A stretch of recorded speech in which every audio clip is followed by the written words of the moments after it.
In the name of Allah, the most beneficent, the most merciful. There is nothing inherent in Islamic teachings that would deny the rights of other religious and ideological groups. Muslims have freely debated atheists, debated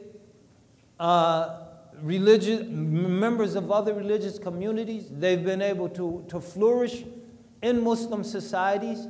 In the pre-modern world, Muslims, Christians, Jews, Hindus in the Indian subcontinents, for large periods of time, sometimes there were breakdowns, undeniably. But they were able to peacefully coexist in Palestine. They were able to peacefully coexist in the Balkans, in Macedonia, in Bosnia, in Albania. They were able to peacefully coexist in Turkey under the auspices of the Millet system. They were able to peacefully coexist in the Iberian Peninsula, present-day Spain and Portugal, for long periods of times. And again, there were periods of fanaticism, but they were able to do it. They have not been able to do it under secular rule in any of those places. Turkey being a notable exception, overwhelmingly Muslims. They haven't been able to do it in the Balkans under secularism, as we saw in the 90s. They haven't been able to do it in Palestine, as we've seen from the earlier part of the 20th century until this day. They haven't been able to do it in Spain, as we've seen in the total eradication of Muslims by the very Christians who were free to practice their religion under Muslim rule. So there's nothing inherent in Islam to prevent different religions and holders of different ideologies from existing. Even atheists. Abu al-Ala al-Ma'ari was an atheist. By all accounts, he was able to put his poetry out there, to ridicule religion, and many, many others.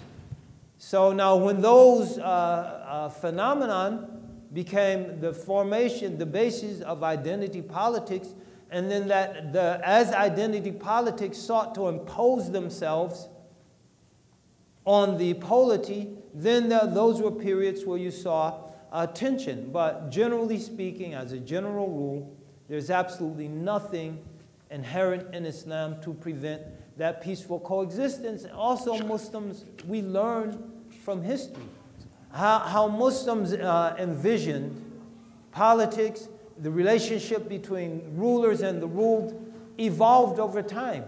What was happening in Medina and how Muslims understood that differed from what was happening in the realm of the Umayyads, and that differed from what was happening in the realm of the Abbasids, and that differed from what was happening in the realms of the Mamluks. They're different according to the orientation of society. What happened when Islam moved into Southeast Asia, into Malaysia and Indonesia, and how Muslims perceived minorities, etc., different from what was happening in Africa.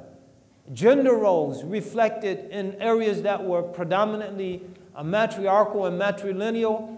Those areas, when they became Muslim societies, women continued to have a very prominent role in society. Those areas that were predominantly patriarchal and patrilineal, they had different patterns of gender relations than in those societies that were matrilineal and matriarchal. So Islam covers a vast array of people and cultures, races, ethnicities, and within that there is a vast difference in terms of how these issues have played themselves out historically. But generally speaking, in all of those societies, as this data indicates, is still the case today. There's nothing to prevent that.